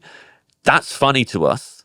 Like, we haven't lost sight of what we think is funny. We think it's really funny if we end up with our stupid food podcast, having to ask Robert De Niro what food he wants. And if it's difficult, that's funny. And if anyone, and because we've got such a broad audience now, we know there are going to be people who don't find that funny, who are going to be like, well, what was the point of that episode? He should have done more homework, Robert De Niro, and he should have known what his dream dessert was and told Ed and James. You just accept that. Again, it's that acceptance of just going like, that's how they're going to feel, but we are going to think it's fun. And we'd booked a meal for straight after because we expected him to cancel on us while we were there. So we were like, at least if we're going into central London, we'll just go for a nice meal afterwards. But if he does turn up, it'll be fun to debrief. And we were just laughing. It was like four of us having this meal together and just laughing at how much every time we asked him what food he wanted, he said, I'll have whatever's good. And we're like, that's so funny that happened. And then we just interviewed Robert De Niro and he just told us that in a dream restaurant scenario, he'll have whatever we recommend. And that we did recommend stuff to him and he said yes to it. Yeah. So like, that would have been really bad if he'd gone to have whatever's good and we'd said, look, as we did say to him, do you want duck brains? If he'd gone no, then I would have been like, okay, this guy's been a dick. Yeah. Because like, you can't say to us whatever and then, block. That's not the rules of improv, Bob. But instead he was like, yeah, if it's good, I'll have it. We're like, well, Ed's had it and it was good. He's like, yeah, I'll have it then. It's like, great, we can make Robert De Niro on his dream menu have duck brains and fried crickets and all of this. And that's what Robert De Niro's dream menu is now. And that was really fun to us. So like, yeah, you're still kind of like, every time you're just finding a way to make it true to you and your friends. And you're lucky that you're doing it independently and you don't, after having done it, have to sit down with someone who's panicking, who's got a boss, who's going, that didn't go how we wanted it to. We've got to do something about it. We've got to put something in there. Or who would like try and make him say more entertaining stuff on the spot. Instead, Ben's there, who's like, no, this is funny. We think this is funny. The Robert De Niro's not giving us much.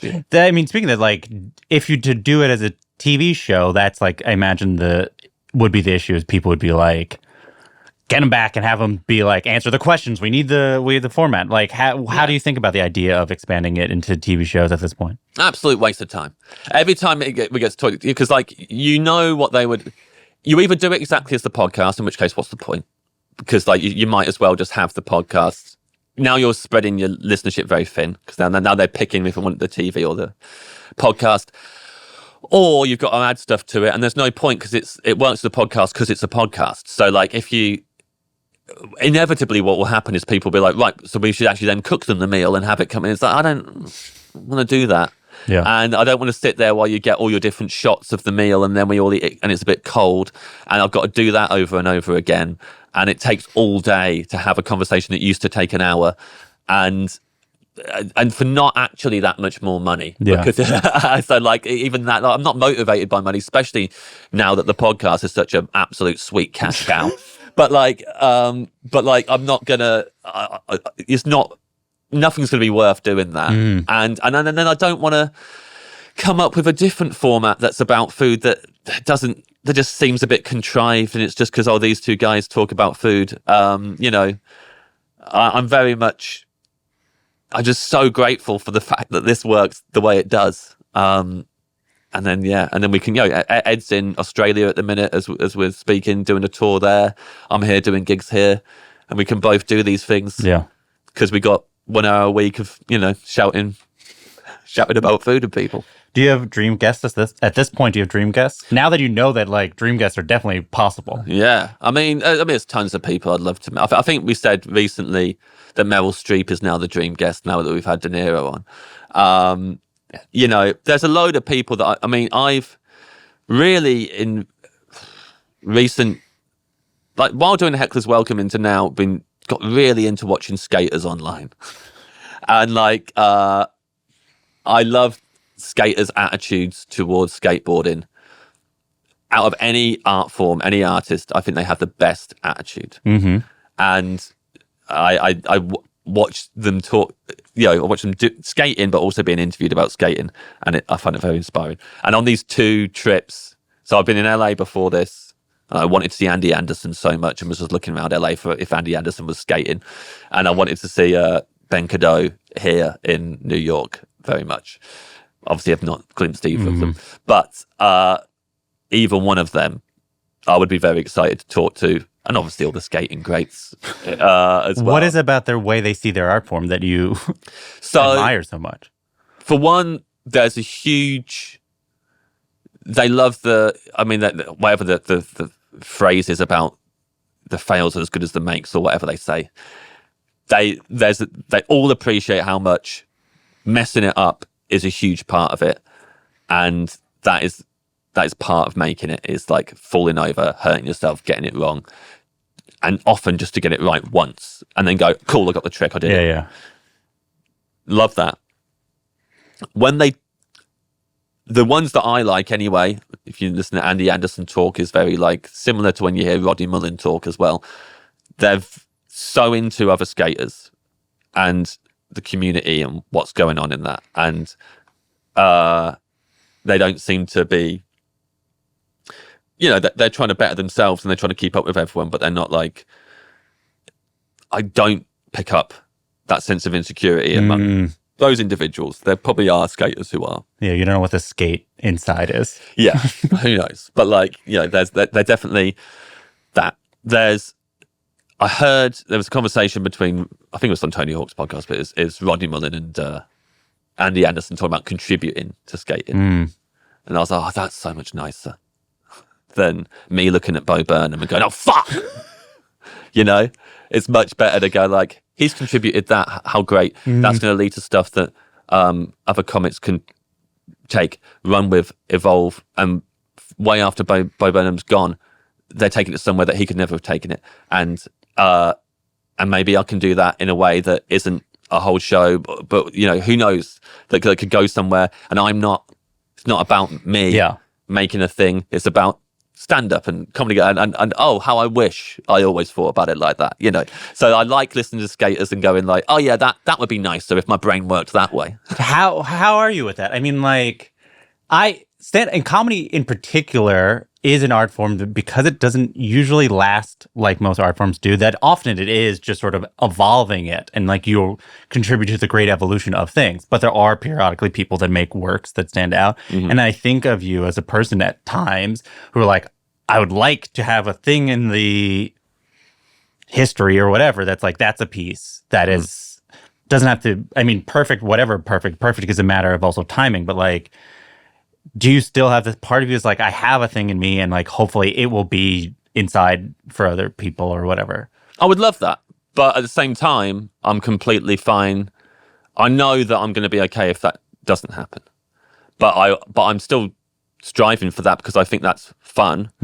Like when you watch, I mean, like again with the skaters thing, if Andy Anderson is saying that about contributing, blah, blah, blah, but he's still in his, I think it's called Crazy Wisdom, I think is his skate part. He's trying to do things that other people haven't done. Yeah. Because he does want to do something that is like that. But I get the sense that if that part hadn't blown up as much as it did, he would have still been cool with it. Yeah. I've been like, yeah, I think I've done enough that. So like, I'd like to do, I find trying to do something that good is fun and more enjoyable than not trying to do something that is of that level. Yeah.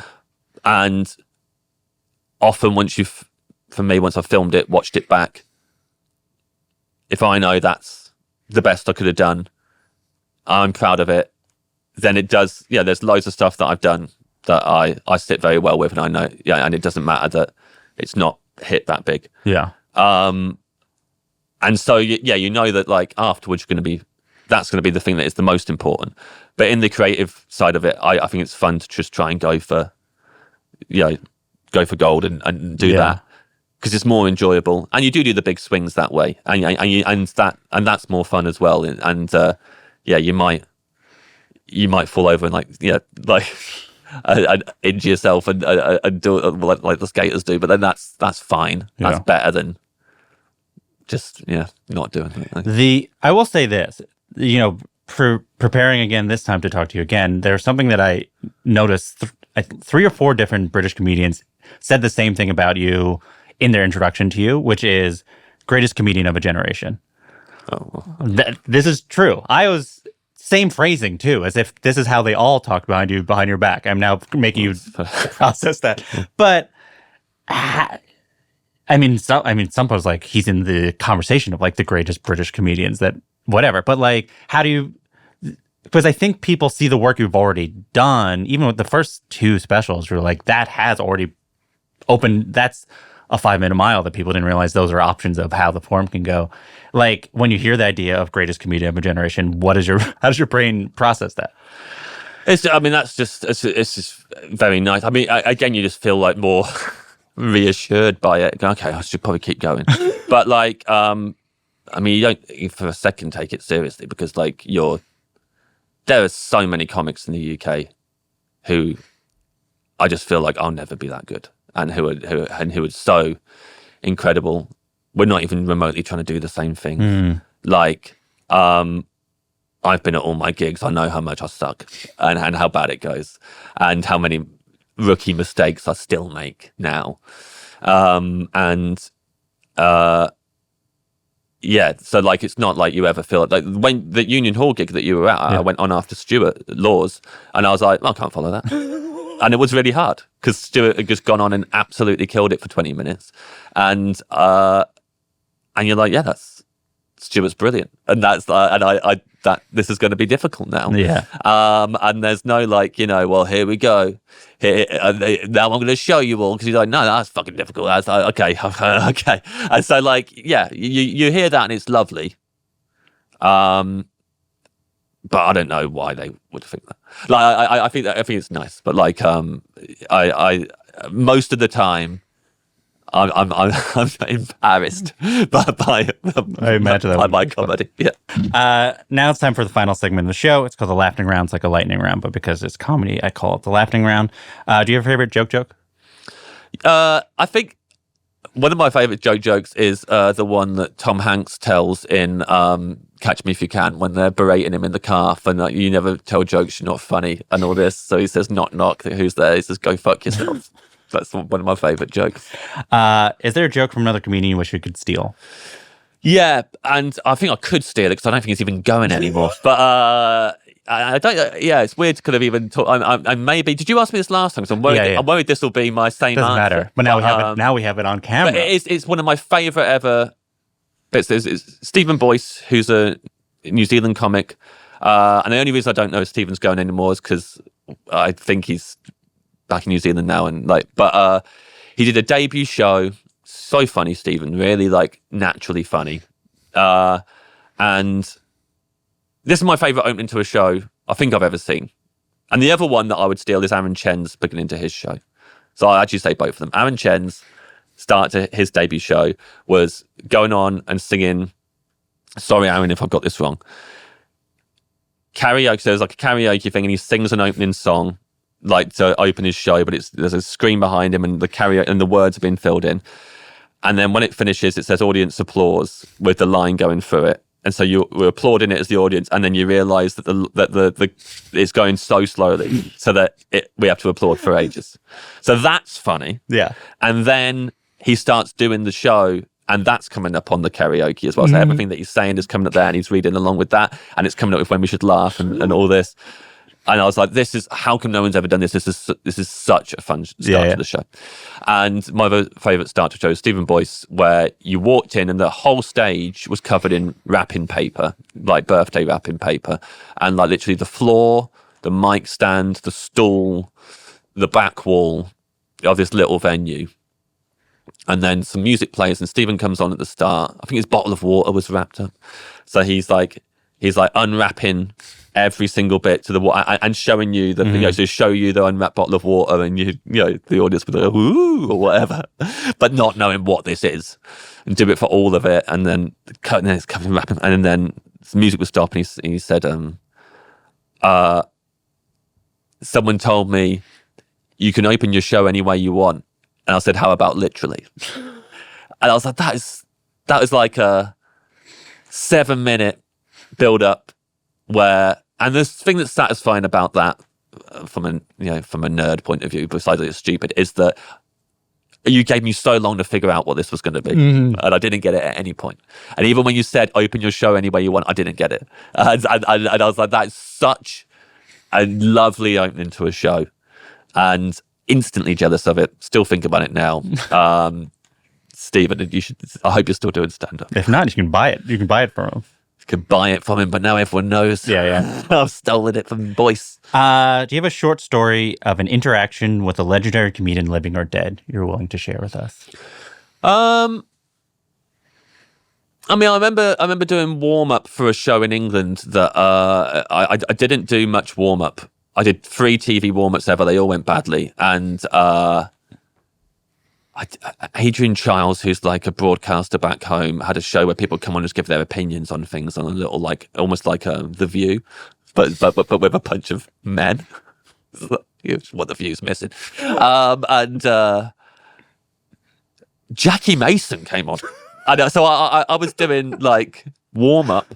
And I was not an experienced TV warm-up. It's like the second one of 3 that I did, and the third one was when I was like, never doing that again. Yeah. And Ross Noble was on, who was like one of the reasons I got into comedy.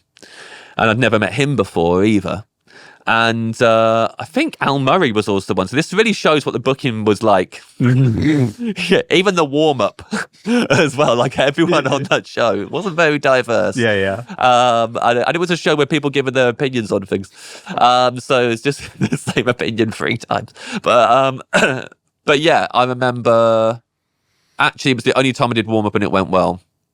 And Jackie Mason telling me that I was funny. And I think at the time, I genuinely didn't really know who he was.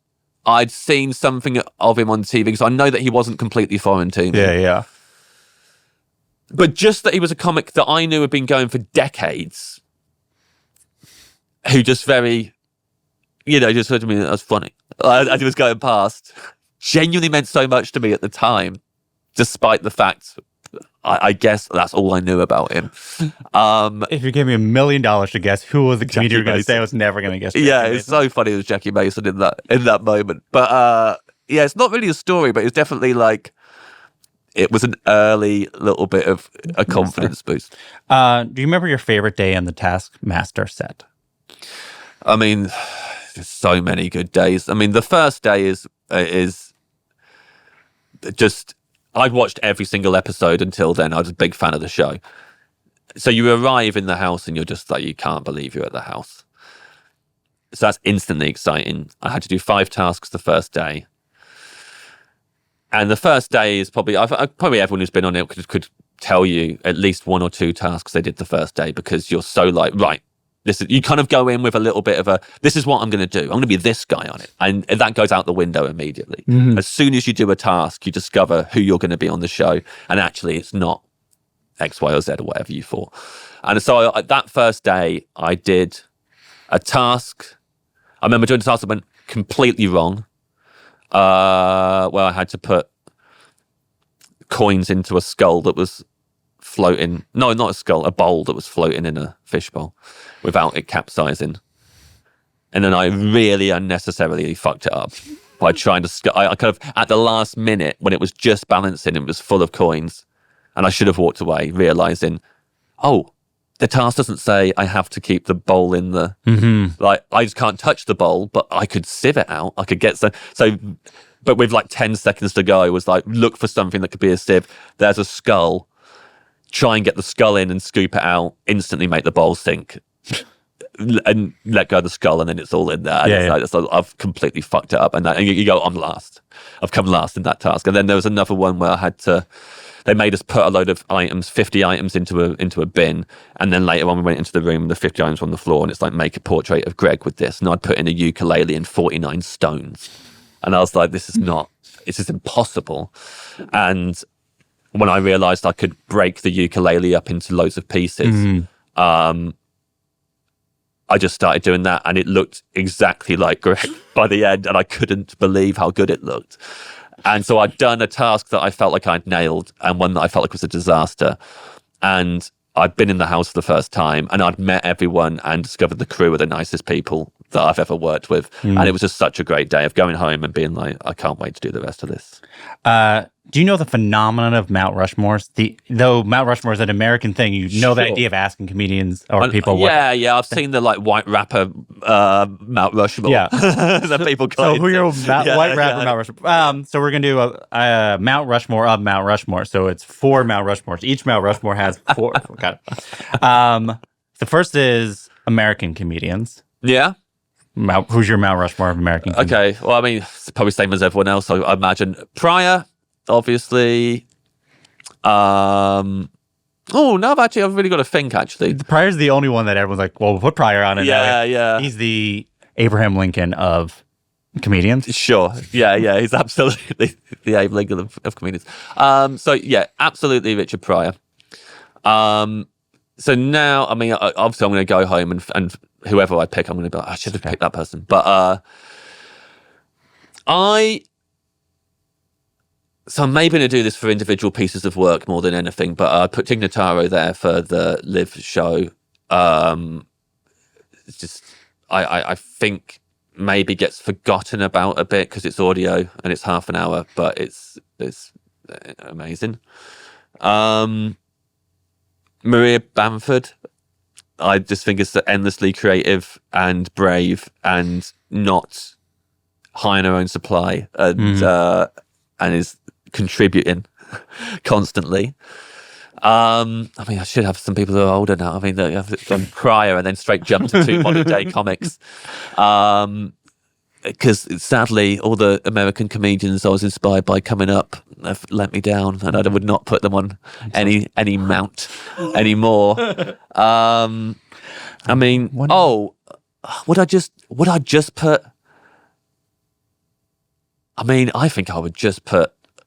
Am I going to say? Yeah, I was just trying to think of, when you get to 4, when you get to the 4th one, you're like, I think I would just put Bernie Mac's set from Def Jam, where he's got himself on his own trousers and he's shouting, you don't understand. Like, I watched that. I don't know how many times I watched it. 1 billion times. I had it on VHS. Me and my brother watch it all the time. It was the funniest thing in the world.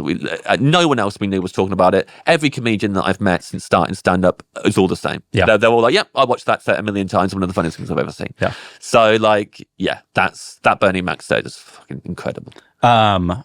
Side note, I'd recommend if you've never seen Craig Robinson's set, because he's doing deadpan. Yeah. So he does deadpan, and then the audience still reacts like a Def Jam audience, and it's fascinating. And Adele Givens' set where someone kind of heckles and how she responds is wild. Great. Mount Rushmore of British comedians. Josie Long. Straight away, probably my favorite comedian of all time, and a lot of different things, like, yeah, as a fan and personally, that are all tied up in that. Oh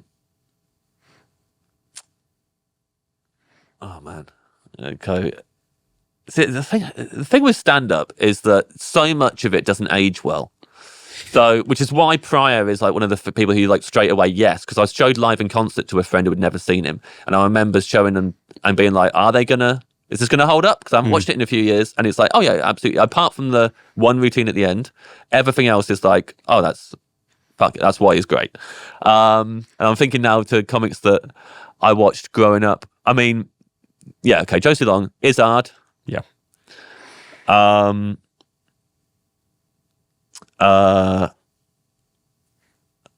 There's a lot of people who are very inspiring coming up. This is like 4 of them. Just 2. Yeah, 2 more now. But you're like, who the hell? I just remember that I fucking forgot Emo Phillips earlier. Right. What a right. It also can be non-American comedians if that's easier. No, it's not easier. Got No. Who am I included in that? No, that's Aaron not. Chet. Yeah. Chetty. No, there's a lot of great comics from all over the world. Okay, it's hard, Josie. I mean, the people that. I mean, right now, I think. Right now, I think Nish is one of the best comedians in the world. Mm-hmm. And that's not just a biased thing as being his friend. And I mean, everything that we've talked about as well on this episode, I could have talked about Nish at every single turn of it and just been like, you know, how inspiring I find him.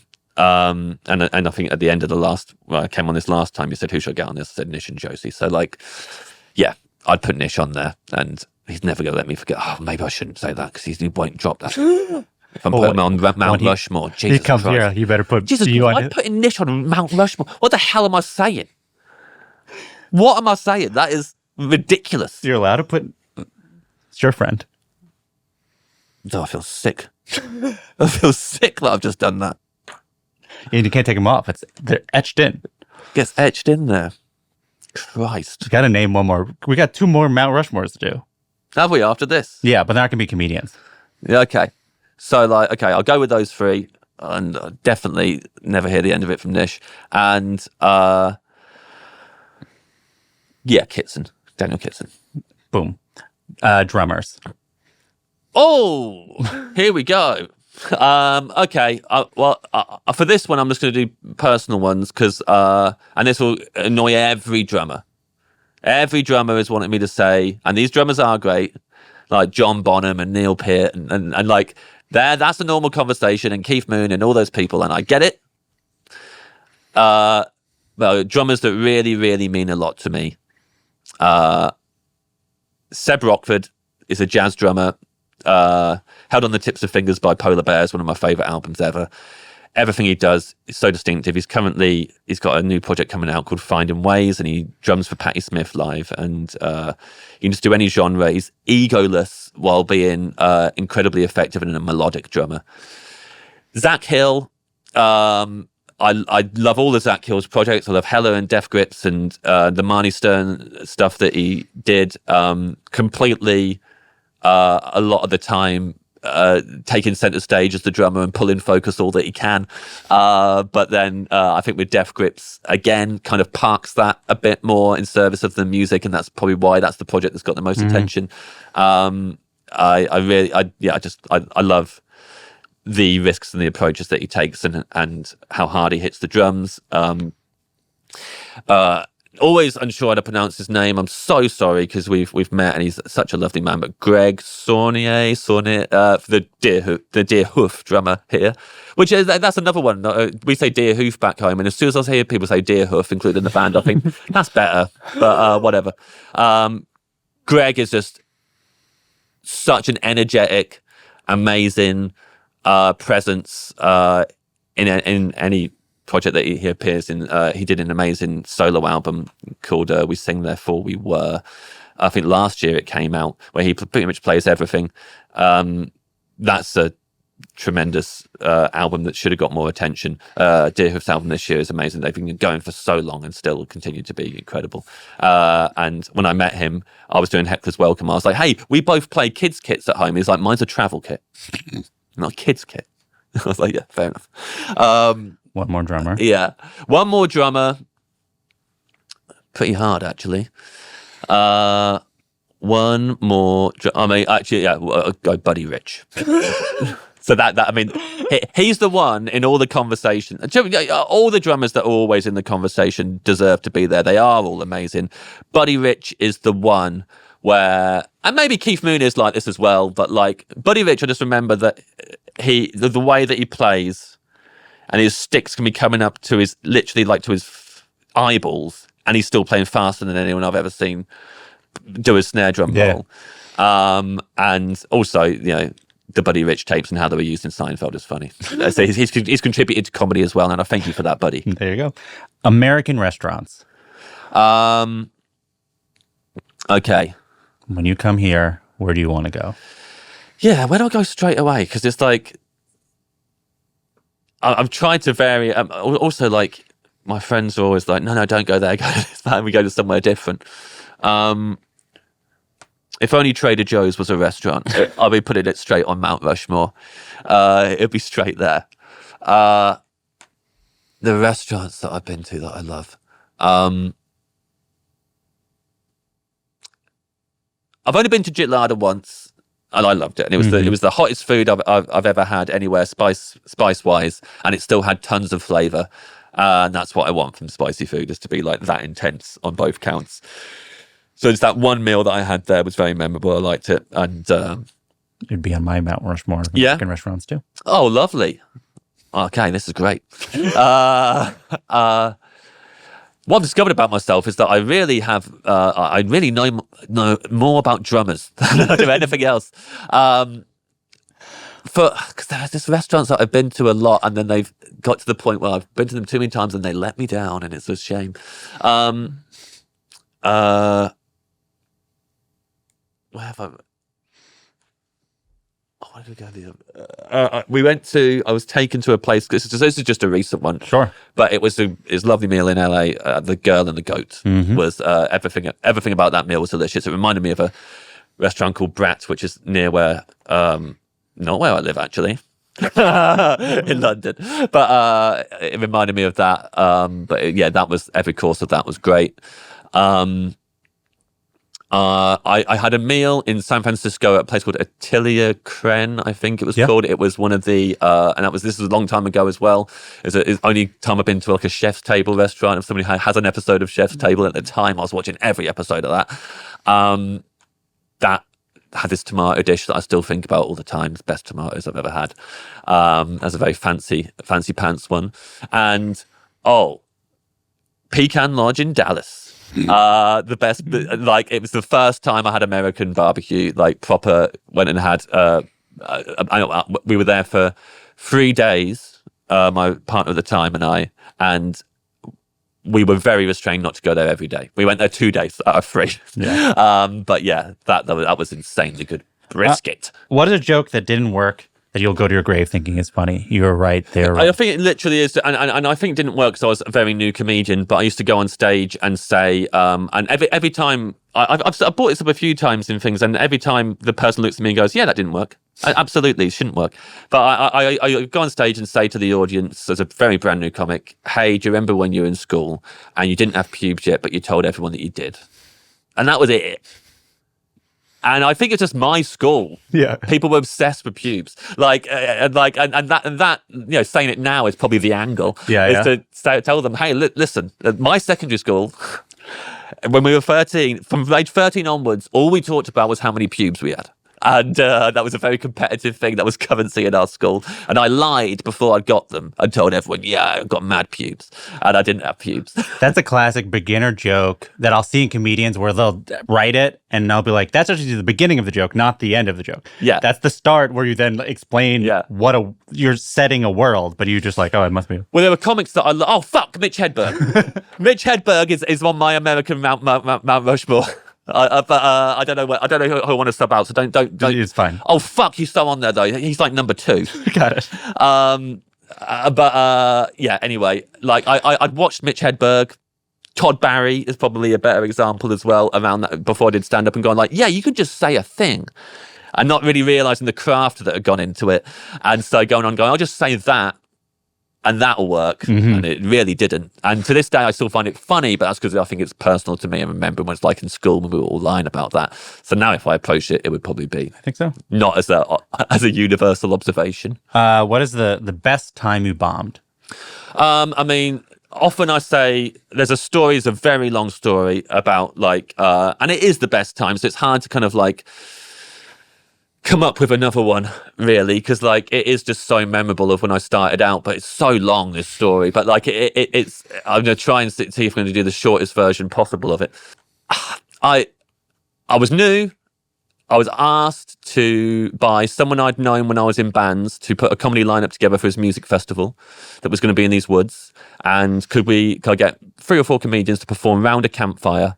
We would do this little thing. Now, nowadays, obviously, you get asked to perform around a campfire. You go, absolutely not. That won't work. We're not doing it. Mm-hmm. But we were all new comics. So we're like, yeah, we'll get to play a festival. Who knows how many people are going to get around this campfire? Then we arrive and he tells us, we've had a curfew slapped on us.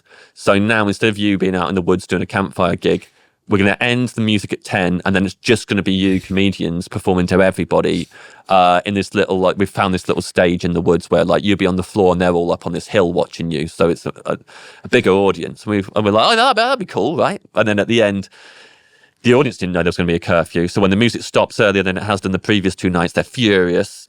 A lot of them are very high or very drunk. And they get told there's comedy on now. They hate comedy because music is better than comedy. Yeah. So they're like, what are you telling us? And then they have to go and watch us because they got nothing else to do. They go and do it. I'm the first on. There's no microphone. There's like these makeshift lights on the stage, but they're not proper lights really. And I walk onto booze. They boo me. They're pretty much roaring with booze for the whole time I'm on. There's a guy on the front who is heckling me at talking volume so that only I can hear it, telling me to suck his dick. And that's his heckle every time. So he just keeps going, yeah, you can suck my dick, mate. And then I'd carry on and I just hear him go, yeah, you can suck my dick though. And he just kept doing that. He had long hair and a beard. He was very Jesus-y. And I brought on my friend David Trent, and we brought on our friend Chris Boyd, Nathaniel Metcalf. There was also a local comic on who was booked by someone else who went on and did very misogynistic material and got bottles by the audience, and like they were throwing all kinds of shit at him. And fair enough, but like it was like proper. I thought he was going to die, and then he walked straight off stage to his car and went home. And while the last act was on, who I think was Nathaniel, the guy who'd been telling me to suck his dick just walked over to me. So I'm just standing on the side of the stage, no backstage, and he just walked over to me, and he was pretty high, but it's something he's being nice to me. And he was like, hey man, can I get up and do a set? And I was like, yeah. Because I was like, yeah, you fucking deserve to. If you want to tell me to suck your dick from the whole time I'm up there, you deserve to go on and see how brutal this is. Because you have no idea how this is about to feel. So I was like, yeah, you can. And David Trent, who was was like, can't put him on. And was saying to him, like, I was saying, mate, what are you going to do when you're up there? He went, I'm going to do like a minute of pure comedy, is what he kept saying. And David was like, but what do you mean by that? It's like, I was going to do a minute of pure comedy and all this. I was like, I'm letting him on. I don't care. Like, I'm going to have him have an awful set. And he went on. I introduced him. His name was Rybo, and I've lifted that name and used it in a routine since because I thought it was a funny name, but that was his name. Introduced him. I did give him a bit of a good introduction. I said, it's one of your own. So they did get behind him. He started it off because he knew the festival. He got them to cheer for the organizer at the beginning. So they loved him. And I was like, oh, fuck, he's about to have the best gig out of all of us. And then he goes into his material, which isn't material. He'd heard a couple in the room, in the tent next to him the night before having sex. So he told them they heard 2 people having sex, and the man was shouting really graphic things. And he just told them what the man had shouted, and they just went deadly silent, which is worse than the reception we had been getting. And then he's froze up and he's just looking at them, and they're not laughing. And so I walked back on stage and I was like, Rybo, I think it's like, that's it now.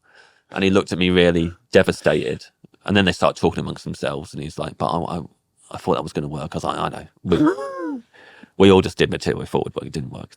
And he went, can you let me just do one more joke? And he was very earnest about it. He's like, please just let me do one more. I was like, okay, you can do one more, but like, we've got to end it after this. And he didn't even let me get upstairs. I think I had two steps away from him. And then he kind of like raised his arms in the air, like proper Jesus style now, like looks like Jesus. And slowly turned his back to them, like with his arms out. And then they start paying attention to him again, 'cause he's doing something. And then he just dropped his trousers, dropped his boxer shorts. So it's just his bare ass at the audience. But not to us. To us, the comedians, we didn't see his dick now. And it's proper someone who's done mushrooms for 3 days. It's not good. Like Chris Boyd, I always credit with describing it as 90% bell end. It was like mainly the head, and it had a corner in it. I remember it had a corner. But he looks bad, and then he turns around slowly towards the audience to show them the dick as well. And they're booing him. There is even worse response than the misogynist got, like hating it. And he's puzzled as to why this isn't working. And then he looks down at it and was like, oh yeah, it does look bad actually. It doesn't look like a good dick. So like he starts just like wanking in order to try and make it look better, I guess, more impressive. Or I can't get in Rybo's head. It might be because he's like, I've got to do something. Or they're booing me, so I should meet it with like something even worse. And I'm still stood next. I'm like as close to him as we are now, like as far as in from we are. Like the proper just like standing there while he's jacking it. And I don't know what to do because they're now screaming like, oh, what the fuck and all that. But I'm like, I don't know. I've been doing comedy for like a year. I don't know how to deal with this. I didn't know how to deal with my set earlier, let alone what's going on now. And then there was a woman who was sat at the top of the hill. She'd been dressed as a dog all day. She had a dog onesie on, like a fluffy, shaggy dog onesie. And I saw her, I'd always spotted her throughout the day because it was like no one else dressed as a dog. And then she's just running towards the stage at full pelt. And I remember her ears were like rushing back, and she's just looking at him, and she's just down the hill gaining a lot of speed. And she got to like just the right point and jumped so that she like took him out, like she clotheslined him.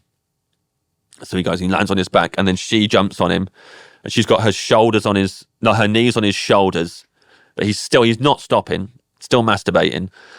And she does a full like slap in his face and then backhanded slap, and then she's just relentlessly slapping him back and forth. And I'm stood next to them. And then they turned the makeshift lights off. And then that was the end of the festival. That was like the end of it. I can't even remember, genuinely can't remember how things resolved between the two of them. I remember that's the end. And everyone got up and just went about. No one walked over and went, we should deal with this now. Yeah. It was just, that was it. It was the end. And we were staying overnight in tents. People were coming up to us and talking to us about the set. Like they hadn't just booed the fuck out of us and being like, that was mad, wasn't it? And we were like, yeah. And we were having to, the four of us, talk to each other going like, that definitely happened, right? All of that. And we still do now. We still do, all four of us will say to each other like, I'm not imagining that this happened because the whole thing seems nuts. But yeah, that's there will never be a death that is as extreme as that and that sticks in my mind as much, you know. Thank you so much. Thank you. We did it.